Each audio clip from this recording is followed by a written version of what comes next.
भूमि, गौर आविर्भाव भूमि जगन्नाथ बाबा जी महाराज ने ढूंढ निकाला। क्योंकि उस समय नवद्वीप में हर एक पंडा अपने अपने जगह को कहते कि यही सच्ची चैतन्य महाप्रभु की जन्मभूमि है, और उसके नाम पर वो पैसे कमाते हैं। और एक जगह जब पैदा हुआ तो ये भक्ति विनोद ठाकुर ने कोई अधिकृत नहीं लगा, क्योंकि जांच पड़ताल करने में, खोज निकालने में भक्ति विनोद ठाकुर काफी ट्रेंड हुए थे ब्रिटिशर्स के द्वारा। इसलिए तो जगन्नाथपुरी के तो मैजिस्ट्रेट बने थे। तो भक्ति विनोद ठाकुर जालंगी के किनारे पर इनका भजन कुटीर है, स्वानंद सुखदान। और जगन्नाथ दास बाबा जी महाराज इनके शिक्षक। जगन्नाथ बाबा जी महाराज वृंदावन में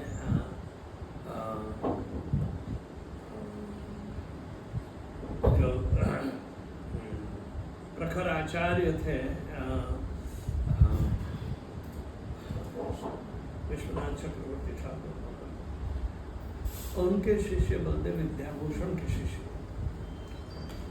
तब बलदेव विद्याभूषण हमारी परंपरा में होते हैं, इसलिए इनके शिष्य होने के नाते जगन्नाथ दास बाबा जी महाराज भक्ति विनोद ठाकुर के शिक्षा गुरु। तो शिक्षा प्रणाली वहाँ से चालू हुई। दोनों दीक्षा और शिक्षा दोनों मान्य होती है। तो भक्ति विनोद ठाकुर दिव्य प्रतिभा वाले थे तो सही, लेकिन इन्होंने ये जो सब विरोधाभासी एक दूसरे से पैसे की कमाई के लिए, भक्ति के लिए नहीं, पैसे की कमाई के लिए लोग चैतन्य महाप्रभु का धंधा करते थे कि यही हमारी जगह ही, और आपस में लड़ते थे। तो लोग भी तो परेशान थे कि किसको सच माने। तो इस पर चिंतित थे। तो उन्होंने ये मनोमंथन में एक दृश्य देखा कि मायापुर जो सामने किनारे है, सुल्तानगंज के सामने, वहाँ एक तेजस्वी प्रकाश आते दिखा। उस समय कुछ नहीं था, बहुत सारी तुलसियाँ उगी थी, तुलसी के पौधे, और जंगल होने के कारण कोई जाता भी नहीं था। तो भक्ति विनोद ठाकुर ने जगन्नाथ दास बाबा जी से बात की कि दिव्य भूमि लगती है, चलो हम जाए खोज करने के लिए। तो तुलसी के वन में आए, देखे, और एकाएक जगन्नाथ दास बाबा जी महाराज जो बिल्कुल इनके अंग विकृत हो चुके थे, उनको टोकरी में ले जाना पड़ता था, इतने बूढ़े थे। तो टोकरी में से एकाएक वो कूदे और हर कीर्तन करने लगे, नाचने लगे, यही भूमि है, यही भूमि है। तो थोड़ा खोदा वहाँ, तो अधोक्ष जी की मूर्ति भी प्राप्त हुई। वो जगन्नाथ मिश्रा, जो चैतन्य महाप्रभु के जी, वो सेवा करते थे, यही। और नीम वृक्ष भी देखा, यही निमाई यहाँ पे रहूँगा था।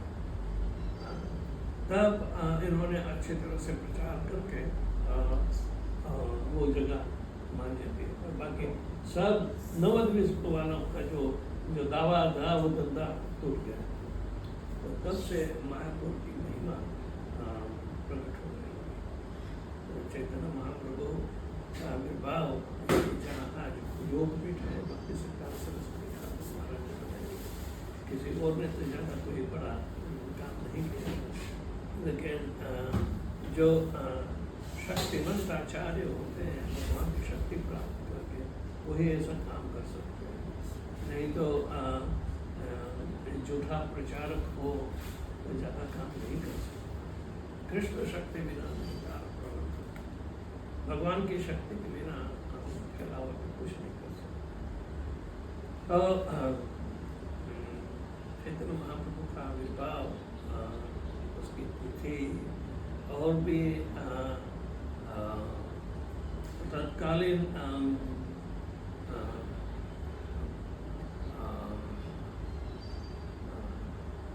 इनका नाम क्या, वो भी भूल जाता हूँ। चैतन्य महाप्रभु तो ज़्यादा उनकी शरीर की सुरक्षा के लिए भी, क्योंकि वो वैद्य थे। हाँ, क्या नाम है इनका? मिश्रा कौन सा? जगन्नाथ मिश्रा है? जगन्नाथ मिश्रा जगन्नाथ मिश्रा। ना ये जगन्नाथ मिश्रा तो इनके पिताजी हैं, लेकिन चैतन्य महाप्रभु का खास अंतेवासी जाना जाता है, जिन्होंने चैतन्य महाप्रभु के जन्म से लेकर जब थोड़े बड़े हुए और दिग्विजयी बने, बच्चे होकर भी केशव काश्मीरी का अभिमान तोड़ा था। स्वरूप दामोदर है? स्वरूप दामोदर नहीं। हाँ, स्वरूप दामोदर बाद में आए, उससे पहले वो वैद्य था।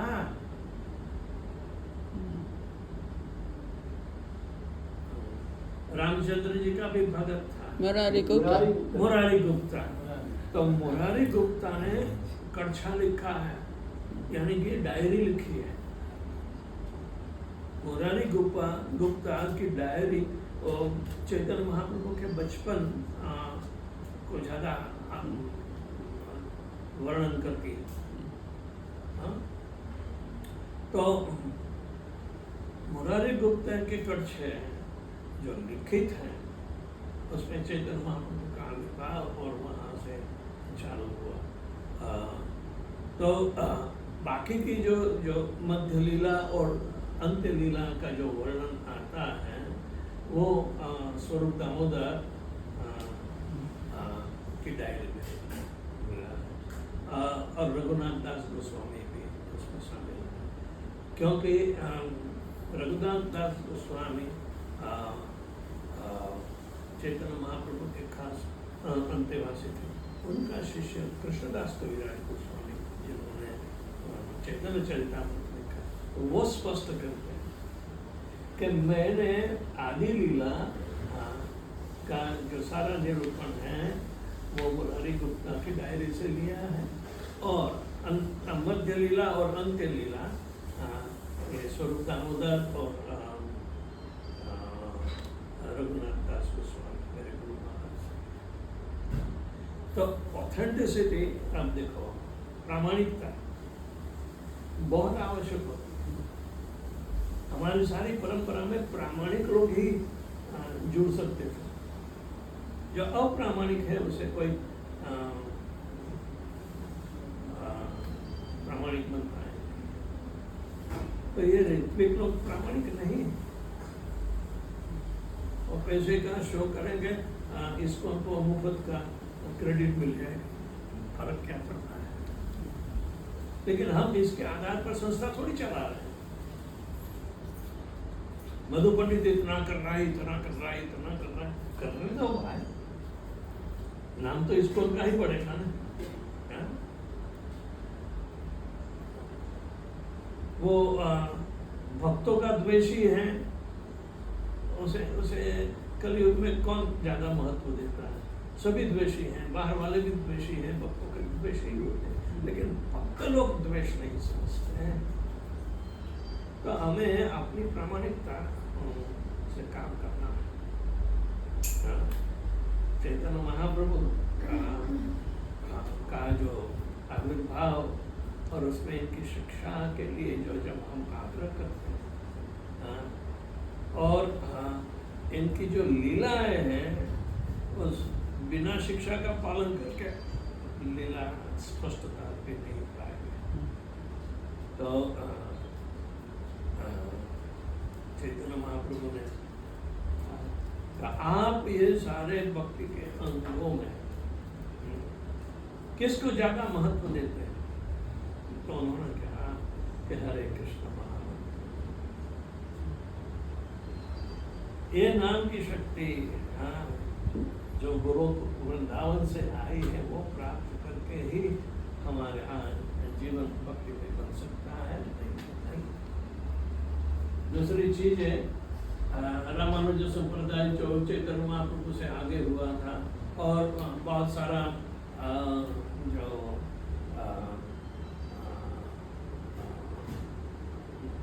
निर्गुण तत्ववाद इत्यादि जो आदिशंकर ने रामानुज से पहले फैलाया था, वो सब मनो कल्पना मन की ही मन का खेल करते हैं। एक क्रियाओं का खेल करता है, दूसरा मन का खेल करता है।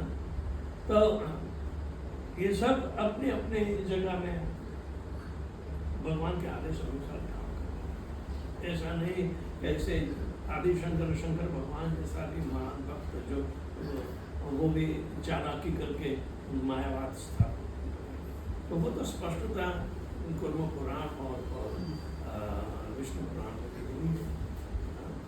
तो भगवान ने आदेश दिया था शंकर भगवान को कि मैंने आकर ये सारा नास्तिकवाद फैलाया, बुद्ध भगवान के रूप में कर, तो और वेदों को मैंने नजारा, क्योंकि वेदों का ही तो लोग दुरुपयोग करते थे अपनी मनमानी करने के लिए।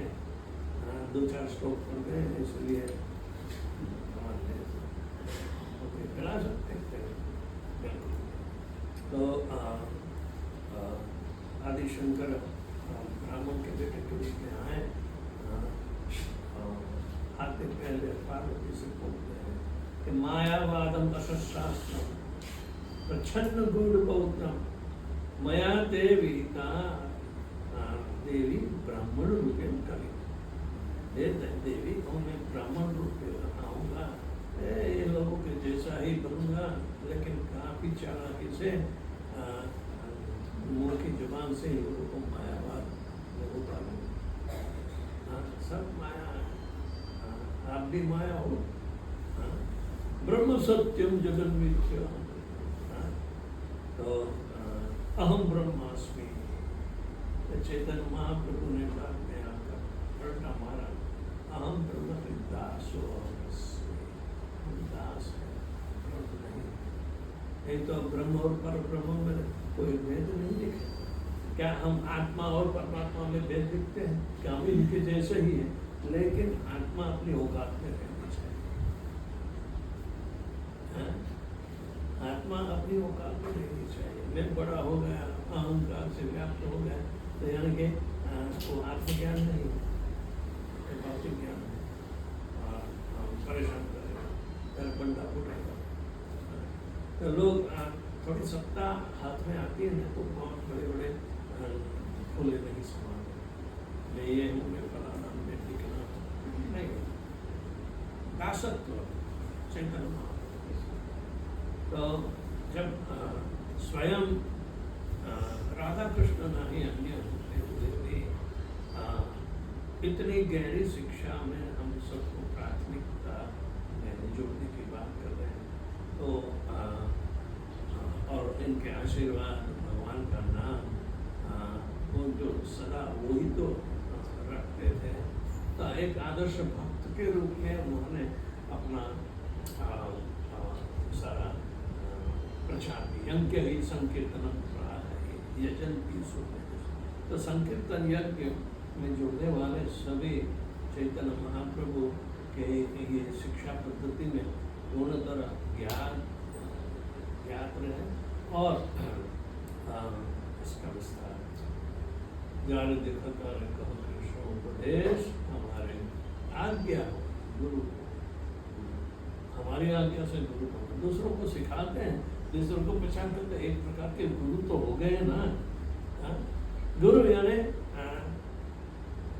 कृष्ण तत्व जानता है, थोड़ा जानता है, फिर भी उतना देने के लिए जो जो साहस करता है वो बड़ा, लेकिन खुद को हमारी न मानती न सुना,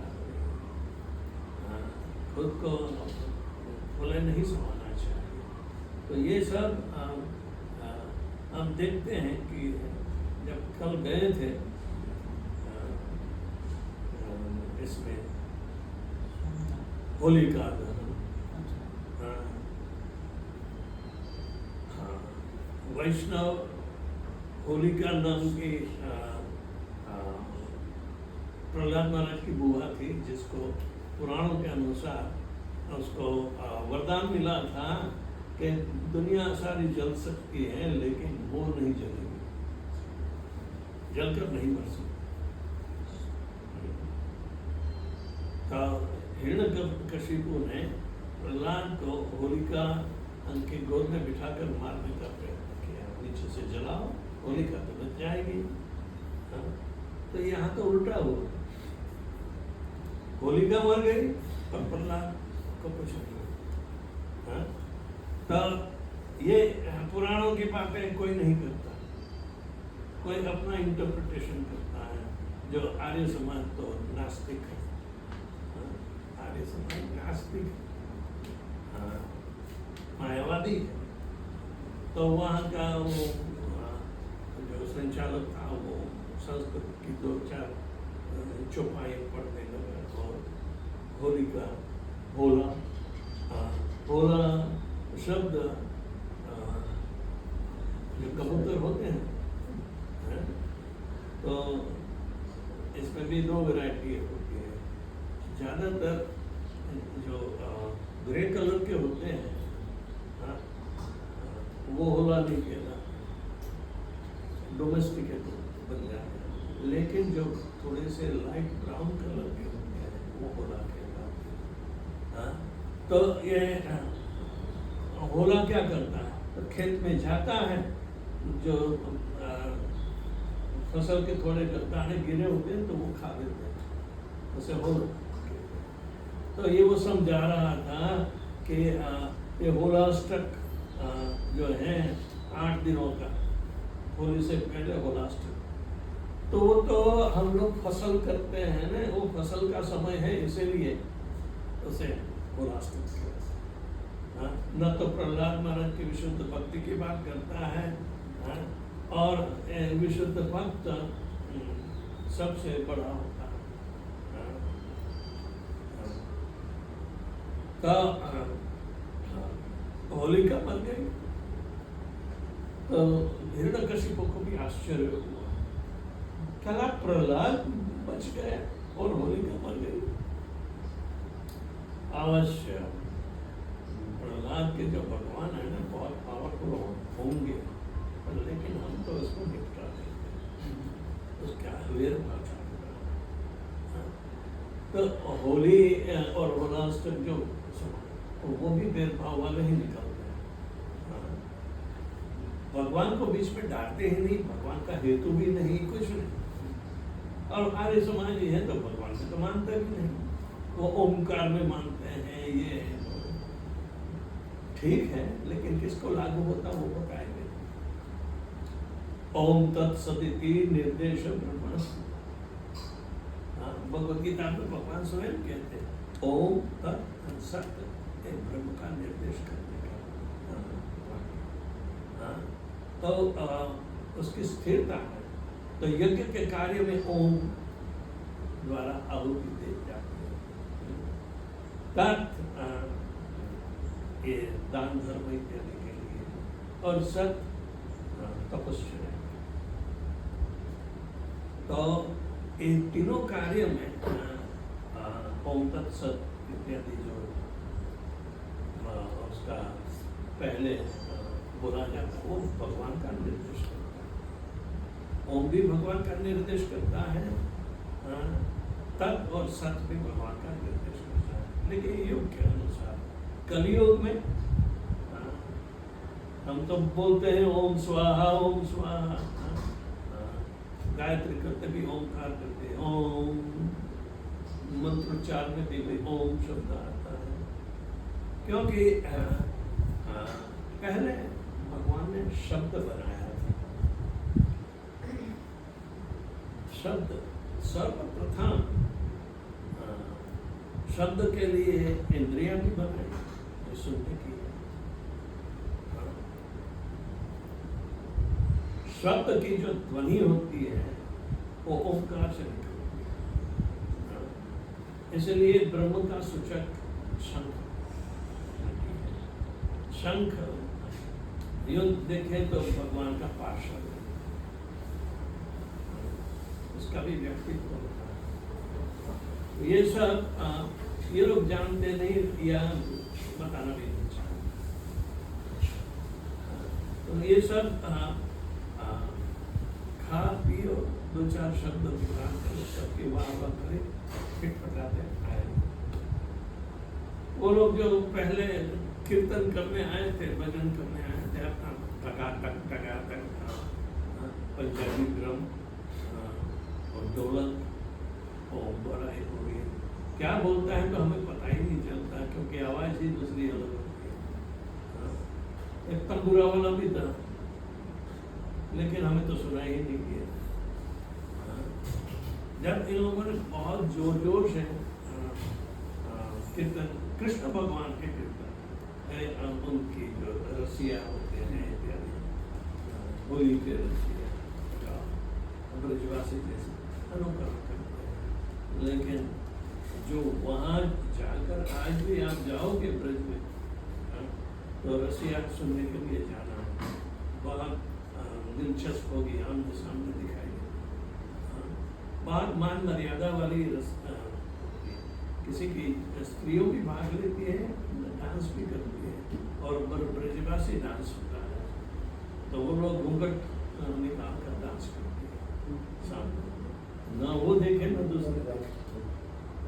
तो ये लोग ये दंदमातम यानी कि सारा पैशनेट भाव का सात्विक नहीं। अब बरसाने में भी ये मॉडर्न टेक्निक आ गई है, थोड़ा बदल रहा है, लेकिन आपको ये होली का महत्व है, बरसाने की होली कृष्ण भगवान खेलने आए थे, क्योंकि अगले दिन राधा रानी इत्यादि खेलने आई थी, तो वहाँ तो गोपालों ने पिटाई कर दी, लोगों की परेशान कर दिया, यानी कि कौन के क्या बेर मान गई। तो दूसरे दिन इन लोगों को बुलाया, चलो नंद गांव के लाला छोरा आ जाओ, और राधा रानी ऊंचे महल में बैठी, कहते तो हम आपको पीट पीट कर ले जाएंगे, आप बचते रहना, ये आपकी जिम्मेदारी, लगा तो हमारा गुनाह नहीं, आपको माफी मांगनी पड़ेगी, क्योंकि कल हमारी पिटाई करती थी, आज आपकी पिटाई कर, तो सचमुच पिटने के लिए बड़े बड़े डंडे ले आती है और उछल उछल कर पीटती है माथा पर। तो फिलहाल वो बेचारा ये जो अपने टायर होते हैं उसकी ताल बनाते हैं, ये जो करता रहता है और उसकी पिटाई झेलता रहता है। कभी एक्सीडेंट में किसी को लग जाती है तो दोनों एक दूसरे को दंडवत उसके कोई तो मारता, लेकिन ये लठ मार होली कहलाती है, उसको ऑल इंडिया में प्रसारित करते हैं टीवी, और दूर दूर से लोग देखते हैं, 10 किलोमीटर तक गाड़ी की लाइन लगी होती है, पैदल चलते, और इतनी भीड़ होती है, बरसाना तो छोटा है, गलियां भी छोटी होती है, पर फिर भी लठ मार करके उनको ऊपर महल में पहुंचा के जहाँ चल हमारी माँ रानी है, नमस्कार कर, कृष्ण भगवान नमस्कार ये इन लोगों का गुलाल छोड़ते हैं, एक जो पत्थर गुलाल का पड़ता है फट जाता है, लेकिन चोट भी लगती है, कहीं क्या हुआ तो दिखाई था नहीं, तो सारा लाल लाल हो जाता है, ये लोग कपड़े में बांध कर घुमाते हैं, गिलोन की तरह छोड़ते हैं, पता है ये लोग? हाँ? गुलाल गोटा। नहीं, ये पक्षियों को उड़ाने के लिए रबर वाला, हैं? हाँ हाँ, ये वो छोड़ते हैं, तो उसमें गुलाल का डट्टा वो लड्डू जैसा बांधते हैं, वो सारा लाल हो जाता है। नहीं, वो देखने के लिए सुबह से 3 बजे लाइन लग जाती है।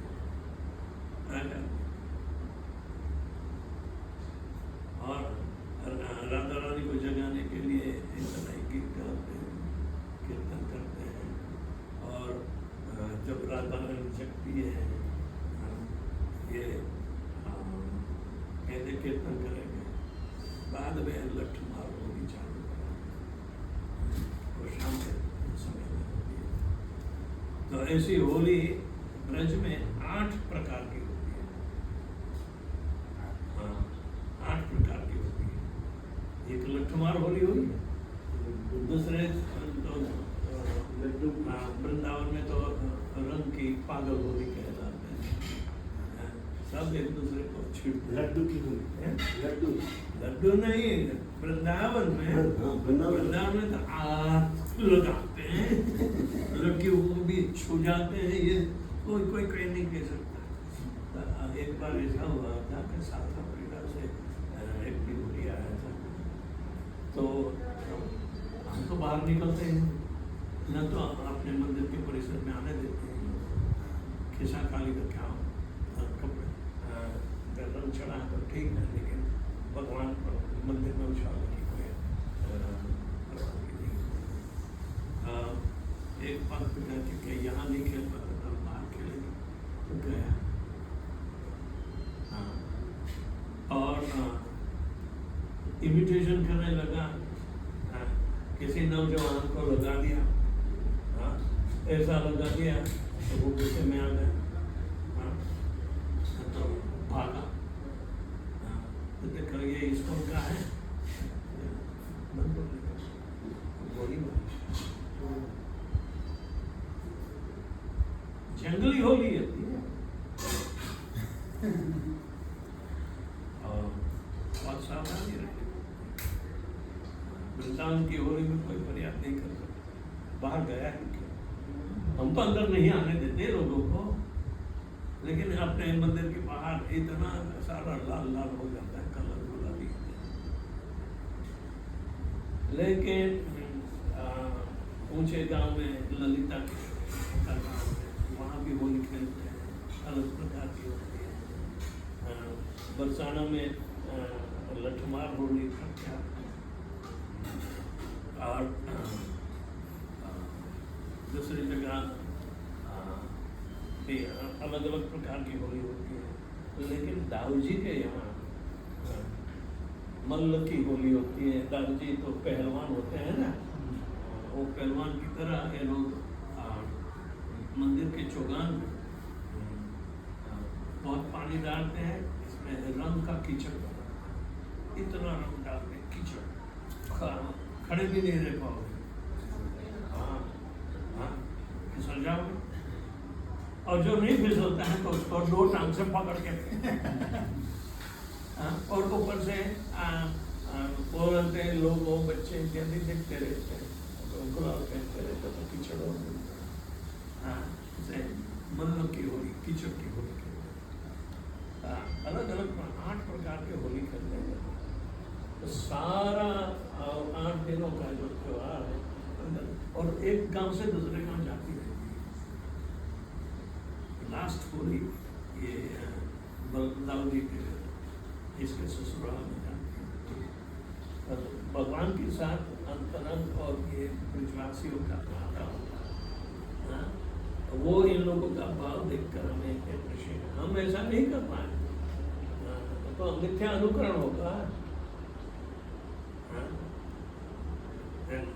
दिल्ली वाले आते हैं वृंदावन में होली खेलने के लिए, और गीत गाकर बिहारी जी के पास जाएंगे, अब कहाँ जाओगे बिहारी जी, अब होली होगी तुम्हारी हमारी। यानी कि वो तो भगवान पर जाते हैं, कलर फेंकते बिहारी जी, पता ही नहीं चलता बिहारी जी तो करने देते हैं।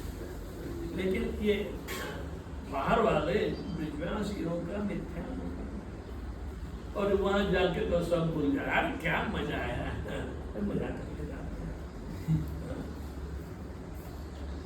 बिहारी जी के साथ कोई होली खेलता है तो ऐसा दैहिक प्रेम हो तब खेल सकता है।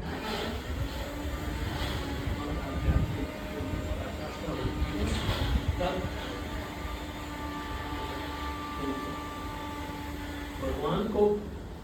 भगवान के साथ खेलने का आनंद नहीं, भगवान स्वयं अपनी भक्ति के साथ छेड़छाड़ करें,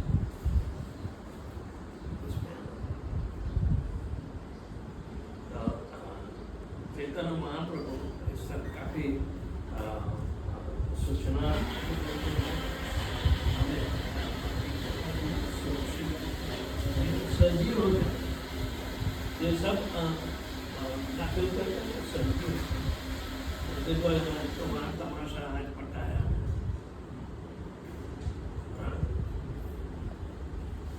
एक दूसरे पर पैसे कमाने का धंधा,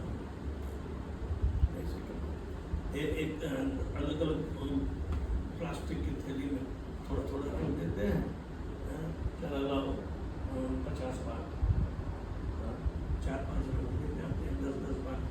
ये तो इंडिया से कितना सस्ता है, और वृंदावन से ही मंगाते हैं। और इस पर में चालू हो गई है ऐसी हो, वो पहले इस पर भी होगी जो इसको में नहीं है, उसमें बड़ा सुंदर मंदिर बना है कुसुम सरोवर इस टाइम, इसकी वाइफ कलाकार, हम भी गए थे देखने के लिए। लेकिन ये लोग जब होली खेलते हैं तो करीबन 15-20 हज़ार लोग इकट्ठे हो जाते हैं गाँव के, और सबके पास 5-5 डॉलर का है,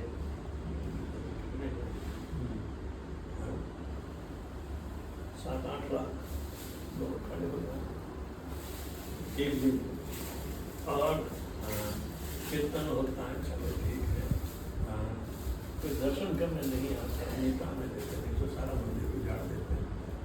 ऐसे बेहतर है कि हरे कृष्णा बोलते रहो, और हरे लामा लामा लामा हरे हरे बोलते रहो, क्योंकि वहाँ लामा रखे, लामा बकरी जैसा एक प्राणी आता है जो ठंडी के प्रदेश में ऊंची गर्दन वाला होता है, थोड़ा बकरी से भी बड़ा होता है, लेकिन बकरी की जात का है। और लामा के शरीर के जो बाल होते हैं उसमें से स्वेटर बनाते हैं सब कुछ, पर जो भी है तो हरे कृष्णा कृष्ण कृष्ण हरे हरे, हरे लामा लामा लामा हरे हरे। तो बाहर ही लामा को पता दो, लामा को कलर डालो, तो वहाँ भी ऐसे लेकिन ब्रज की भाव, भगवान की भावना, ये बस आनंद प्रमोद का एक साधन बन गया, और उसके अनुरूप तो दूसरों ने भी ऐसी होली मनाने की चालू कर दी। न्यूजीलैंड का प्रेसिडेंट देखो हमने बनाई, और प्रेसिडेंट को बुलाया, न्यूजीलैंड का प्रेसिडेंट होली खेलने आया था, तो यानी कि PR और दूसरा हेतु है ना, भगवान की प्रसन्नता, लेकिन पब्लिक रिलेशनशिप अच्छी है। तो इसी तरह धर्मराज ने भी सोचा कि पता है हमें, वैसे तो दूसरे लोग कर रहे हैं, हम भी जुड़ जाए, तो उसको टाइम दिया है रात को 9:30 बजे के बाद, 10:30, 9:30, 10:30 लास्ट कीर्तनिया बुलाया, पता नहीं कौन है, हमारी पहचान में तो कोई नहीं, और दूसरे कीर्तन के अलावा कुछ हल्ला गुल्ला ही करेंगे, बहुत सारे उसके